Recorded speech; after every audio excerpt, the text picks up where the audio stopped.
రాముల కళ్యాణం చూసాం కానీ రూపకల్పనలో రఘువంశ సుందరుని చెక్కిన శిల్పి ఎవరు? ఆ బాలరాముని ముఖారవిందం అద్భుతం తేజోమయం, నిండైన ముఖం, అమాయకంగా చిరునవ్వు, బహుసుందరం రామయ్య రూపం. ప్రాణప్రతిష్ఠకు ముందే బాలరాముని దివ్య దర్శనం చేసుకున్న వారిది ధన్యము ధన్యము ధన్యము. కృష్ణశిలతో రూపొందించిన యోగి మహారాజ్ 5 ఏళ్ల వయసున్న ఆ బాలరాముడి సుందర స్వరూపాన్ని చూసి తనివి తీరా చూసిన వారిదే జన్మధన్యం. ఎందుకంటే అయోధ్య పోలేని వారు ఆ రాముని దర్శనం మీరు ఇక్కడే చేసుకోండి. 56 రకాల నైవేద్యాలు, పద్మపీఠం గర్భగుడిలో ప్రతిష్ఠించినందుకు 3 విగ్రహాలు, రామ బాలరామ ఏమ బాలరాముడి ముఖారవిందం అద్భుతం తేజోన్మయం తేజో విలాసం. సీతారాముల ఆ విగ్రహాలు కూడా అయోధ్యలో ఉన్నాయి. అలాగే విగ్రహం పూర్తయ్యే వరకు కుటుంబానికి దూరమైన ఈ బొమ్మలో కనిపిస్తున్న వ్యక్తి ఆ విగ్రహం ఆత్మ నిగ్రహంతో మలిచి ఇక్కడ చక్కగా నిర్మించినటువంటి ఆ యొక్క శిల్పి ఫోటోని మీరు చూడొచ్చు. సూర్యకాంతితో కిరణాలు పడే విధంగా ఏర్పాట్లు చేశారు గుడి లోపల. బాలరాముడి ఒక్కొక్క రూపం, ఒక్కొక్క రంగు, 56 రకాల నైవేద్యాలు. అయితే బాలరాముడి పొడవు 51 అంగుళాలు, బరువు 150 కేజీలు. అరణ్ యోగి మహారాజ్ MBA పూర్తి చేసుకొని ఆయన ఉద్యోగం ఏం చేస్తాడు అంటే ఈ యొక్క శిల్పాలను మలిచి వాళ్ళకు ప్రాణం పోసే విధంగా చేసి ఈనాడు భారతదేశానికి మకుటాయమానమైన అయోధ్య నగరంలో సీతారాముల విగ్రహాలకు ప్రాణప్రతిష్ఠ. మరి ఆ ప్రాణప్రతిష్ఠను అందరూ ఆ రాముని బాల విగ్రహాన్ని తనివి తీరా చూసి తరించాలని కోరుకుంటున్నాం. ప్రతి దేవాలయంలో ఈరోజు అన్నదాన కార్యక్రమాలు, అలాగే ఆ బాలరాముడి మకర తోరణంపై దశావతారాలతో అయోధ్యలో జరుగుతున్నటువంటి శ్రీ బాలరాముని చూడలేని వారు మన ఊళ్ళోని దేవాలయాల్లోకి వెళ్ళి అక్కడ జరుగుతున్న కార్యక్రమాలను చూసి మీరు ఆనందించాలని కోరుకుంటున్నాం. రాముడు వచ్చాడు. ఇప్పుడు మనకు కావలసింది ఆ బాలరాముని సుందర సుమధుర మనోహరమైన ఆ రూపం. 22 తారీఖు జనవరి 2024 12 గంటలకు అంటే అభిజిత్ లగ్న ముహూర్తంలో శ్రీరాముడు ఆ యొక్క ప్రాణప్రతిష్ఠ అయితే జరుగుతుంది. శ్రీరాముని ఈ యొక్క కార్యక్రమంలో ప్రపంచంలో నిలిచిపోయే విధంగా ఆ రాముని కృప అందరిపై వర్షించాలని కోరుకుంటూ వీడియో చేయడం అయితే జరిగింది. గర్భగుడికి చేరుకున్నటువంటి నరేంద్ర మోదీ గారు, అలాగే ఆది సత్యనాథ్ గారు కూడా, ముఖ్యమంత్రి కూడా మనం పోతున్న దృశ్యాలు చూస్తున్నాం. మరి ఈ విధంగా అయితే ప్రాణప్రతిష్ఠ చాలా సజావుగా జరుగుతుంది. మనము చూడవచ్చు గర్భగుడిలో ప్రశాంతమైన వాతావరణంలో ఎక్కడ ఏ రకమైన ఆటంకాలు లేకుండా చాలా ప్రశాంతంగా రాములోరు సీతమ్మ తల్లి అందరినీ కూడా చూసుకోవచ్చు.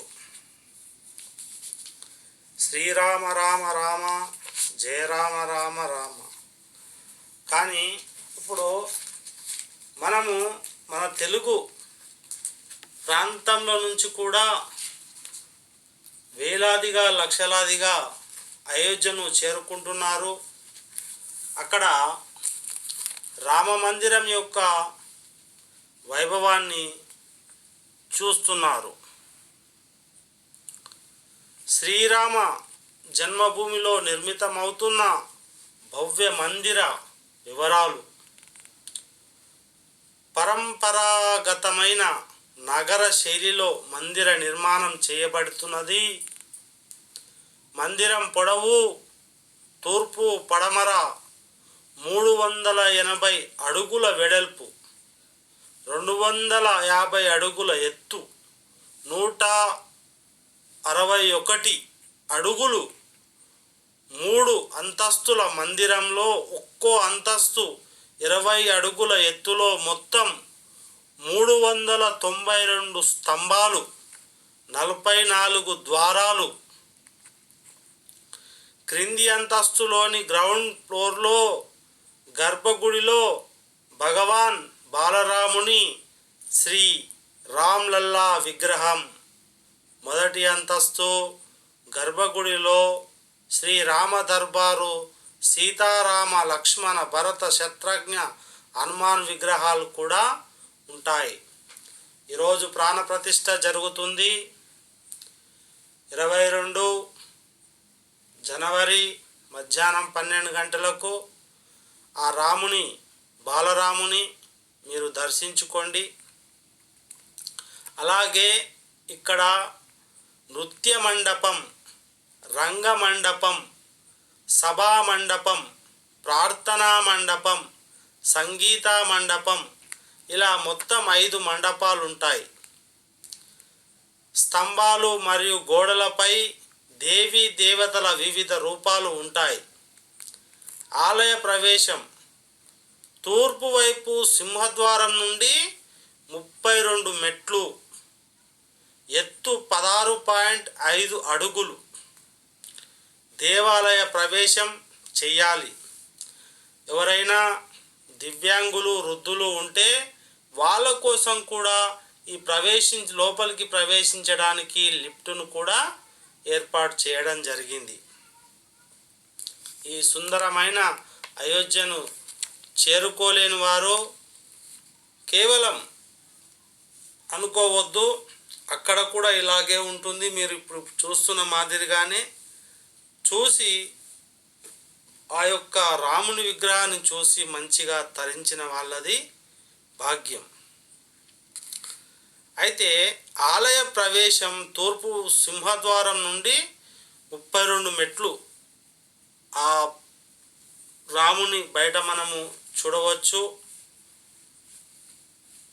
నలువైపుల దీర్ఘచతురస్రాకార పొడవు 732 మీటర్ల వెడల్పు, 4.25 మీటర్ల ప్రాకారపు 4 మూలల్లో సూర్య దేవాలయం, శివాలయం, గణపతి ఆలయం, అమ్మవారి ఆలయం కూడా ఉంటాయి. మనము స్క్రీన్లో మనము బాలరాముని తర్వాత దర్శించుకోవచ్చు.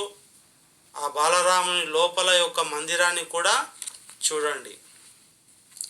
ప్రాకారానికి దక్షిణం వైపున హనుమంతుని ఆలయం, ఉత్తరం వైపున మాతా అన్నపూర్ణ ఆలయం ఉంటాయి. మందిరం యొక్క దక్షిణ భాగంలో సీతమ్మ వారు ఉపయోగించిన పురాణ కాలపు శ్రీకాకుళం బావి ఉన్నది. అయితే ఇప్పుడు మన తెలంగాణ నుంచి ఆంధ్రప్రదేశ్ నుంచి అయితే చాలామంది వెళ్ళారు. అక్కడ అన్నదానం కూడా రోజు 5,000 నుంచి 10,000 వరకు భక్తులకు అన్నదాన సౌకర్యాన్ని అయితే కల్పించారు. ఎక్కడ అంటే ఈ ప్రాకారానికి దక్షిణం వైపున్న హనుమంతుని ఆలయం, ఉత్తరం వైపున మాత అన్నపూర్ణ ఆలయం దగ్గర ఈ యొక్క సౌకర్యాన్ని కల్పించారు. మన తెలంగాణ నుంచి కానీ ఎవరైనా ఆంధ్రప్రదేశ్ నుంచి కానీ వెళ్ళినట్లయితే అక్కడ వెళ్ళి ఉచిత అన్నదానాన్ని స్వీకరించాలని కోరుతున్నాను. ప్రాణప్రతిష్ఠకు ముందే బాలరాముడు దివ్యస్వరూపం, రాముడు ఎలా ఉంటాడన్న ఉత్కంఠ తెర వీడింది. కృష్ణశిలతో రూపొందించిన విగ్రహం. శ్రీరామ జన్మభూమి మందిర పరిసరాల్లో నిర్మాణం చేయబోయే ఇతర మందిరాలు మహర్షి వాల్మీకి, వశిష్ఠ, విశ్వామిత్ర, అగస్త్య, నిషాద, రాజు, గుహుడు, శబరిమాత మరియు అహల్యాదేవి ఆలయ నిర్మాణాలు కూడా ఇక్కడ మనం అయోధ్యలో చూడవచ్చు. 56 రకాల నైవేద్యాలు. గర్భగుడిలో ప్రాణప్రతిష్ఠెందుకు 3 విగ్రహాలు, రామ, బాలరామ, ఏకముఖ వర్చరామ. బాలరాముడి సుధా రామునిగా చూడవచ్చు. శ్రీరామ జన్మభూమి మందిర పరిసరాలలో నిర్మాణం చేయబోయే ఇతర మందిరాలు మహర్షి వాల్మీకి, వశిష్ఠ, విశ్వామిత్ర, అగస్త్య, నిషిద్ధ, రాజు, గుహుడు, శబరిమాత మరియు అహల్యదేవి ఆలయాలు నిర్మాణం కానున్నాయి. నైరుతిలో నవరత్న కుబేర గుట్టపై ఉన్న శివాలయం జీర్ణోద్ధరణ కానున్నది మరియు రామభక్తుడు జటాయు విగ్రహం కూడా ఇక్కడ నిర్మిస్తున్నారు. మరి విశ్వవ్యాప్త రామభక్తులకు విన్నపం. సోదరి మనులారా, కలియుగాబ్ది 51,125 శాలివాహన శకం 1945 శ్రీ శుభకృత్ నామ సంవత్సర పుష్య శుక్ల ద్వాదశి జనవరి 24 సోమవారం శుభదినాన అయోధ్య శ్రీ రామజన్మభూమిలో నిర్మిస్తున్న నూతన మందిరంలో కింది అంతస్తులోని గ్రౌండ్ ఫ్లోర్లో గర్భగుడిలో శ్రీ బాలరాముని నూతన విగ్రహ ప్రాణప్రతిష్ఠ గావించబడుతుంది. ఆ సుందర తేజస్వరూపాన్ని అక్కడ వెళ్ళి చూడాలని కాదు, మన దేవాలయాలు ప్రతి ఊరిలో అక్షంతలు అయితే వేయండి. రాముని తలుచుకొని ప్రతి రామాలయం ప్రతి ఊళ్ళో ఉంటుంది, హనుమంతుని గుడి ఉంటుంది, అక్కడ అన్నదానాలు కూడా జరుగుతాయి. కాబట్టి ఈరోజు మీరు అందరూ వెళ్తారని భావిస్తున్నాము. బాలరాముని నిజస్వరూపం. ఈ సందర్భంగా అయోధ్యలో అపూర్వమైన ఆనందకరమైన వాతావరణం నెలకొని ఉంది. ఆ రోజున మనం కూడా ప్రాణప్రతిష్ఠ శుభముహూర్త సమయానికి ముందే ఉదయం 11 గంటల నుండి మధ్యాహ్నం 1 గంట మధ్య మనకు దగ్గరలో ఉన్న ఏదేని దేవాలయంలో చుట్టుప్రక్కల ఉన్న హిందూ బంధువులతో కలిసి భజన కీర్తనలు నిర్వహించుకుందాం. టెలివిజన్ లేదా డిజిటల్ స్క్రీన్ ఏర్పాటు చేసుకొని ఆ బాలరాముని నూతన విగ్రహ ప్రాణప్రతిష్ఠ ప్రత్యక్ష ప్రసారాన్ని సమూహికంగా వీక్షిద్దాం. శంఖనాదం ఘంటానాదాలతో హారతి ఇచ్చి ప్రసాదాలను వితరణ చేద్దాం. అంటే అందరికీ అన్నదానంతో కడుపు నింపుకొని మంచి ఆహార పదార్థాలు భుజించాలని కోరుకుంటున్నాం. రామ మందిరం చేరుకోబోయే ముందు మీరు మంచి శుచి పాటించవలసి ఉంటుంది. ప్రాణప్రతిష్ఠ జరిగిన తర్వాత అయోధ్య మూర్తి విగ్రహం మనకు చాలా సనాతన ధర్మాలు కూడా ఉంటాయి. కార్యక్రమ సూచనలు ఏంటివంటే, కార్యక్రమం ఆలయంలోనే జరపాలి. సకల దేవతలను ప్రసన్నం చేసుకోవడానికి ఆలయంలో ఉన్న దేవీ దేవతల భజన, కీర్తన, పూజ, హారతి మొదలైనవి చెయ్యాలి. తర్వాత శ్రీరామ జయ రామ జయ జయ రామ, శ్రీరామ జయ రామ జయ జయ రామ అనే విజయ మహామంత్రమును అందరూ కలిసి సమూహికంగా 108 సార్లు జపించాలి. వీటితో పాటు హనుమాన్ చాలీసా, సుందరకాండ, రామ రక్ష సూత్రం వంటివి పారాయణం చేయాలి. మొత్తం వాతావరణాన్ని సాత్వికంగా మరియు రామాయణంగా మార్చాలి. ప్రాణప్రతిష్ఠ కార్యక్రమం దూరదర్శన్ మరియు అనేక టీవీ ఛానళ్ళ ద్వారా ప్రత్యక్షం చేయబడుతుంది. అలాగే యూట్యూబ్ ఛానళ్ళ ద్వారా కూడా మీరు చూడండి. ప్రత్యక్ష ప్రసారం అయితే జరుగుతుంది. ఇప్పుడు ప్రాణప్రతిష్ఠ రోజున సాయంత్రం సూర్యాస్తమయం తర్వాత దేవతలు ప్రసన్నం చేసుకోవడానికి ఇంటి ముందర కనీసం 5 దీపాలు వెలిగించండి. ఈరోజు ప్రతి ఒక్కరు మీ ఇంటి ముందర ఒక 5 దీపాలు వెలిగించి మంచి ప్రసాదాలు తిరుపతి నుంచి ఇప్పుడే లడ్డు ప్రసాదాలు అయితే వచ్చాయి చూడండి. అవి ఏవో బాక్సులు అనుకోకండి, అవి తిరుపతి నుంచి తెప్పించినటువంటి 5 లక్షల లడ్లు. ప్రాణప్రతిష్ఠకు ముందే ఆ యొక్క తిరుమల బాలాజీ వెంకటేశ్వర స్వామి నుంచి ప్రసాదం అయితే అయోధ్యకు చేరుకుంది. కాబట్టి మనకు తిరుమల తిరుపతి దేవస్థానం నుండి అయోధ్యలో మరింత తీపి కబురుగా మన నోరు తీపి చేసుకోవడానికి బాగుంటుంది. మీరు కూడా దేవాలయం వెళ్ళేటప్పుడు స్వీట్లు తీపి చేసుకొని పోవడం, నైవేద్యాలు చేయడం చాలా ఉత్తమం. 2024 జనవరి 22 తర్వాత మీకు అనుకూలమైన సమయంలో కుటుంబ సమేతంగా భగవాన్ శ్రీ బాలరాముని మరియు నూతన మందిరమును దర్శించుకొనుటకు అయోధ్యకు రావలసిందిగా ఆహ్వానం అందరికీ. మనందరం వెళ్ళి 22 తర్వాత, ఇప్పుడు పబ్లిక్ చాలా ఎక్కువగా ఉన్నారు, చాలా పబ్లిక్ అయితే ఉంది. విఐపీలకు, వివిఐపీలు, మంత్రులు చాలా అలాంటి వారు వెళ్తున్నారు. 5 ఏళ్ల వయసున్న రాముడు నిలబడి ఉన్న విగ్రహం చెక్కిన తరుణ్ యోగిరాజ్ తయారు చేసిన విగ్రహం ఎంపిక చేసుకున్నారు.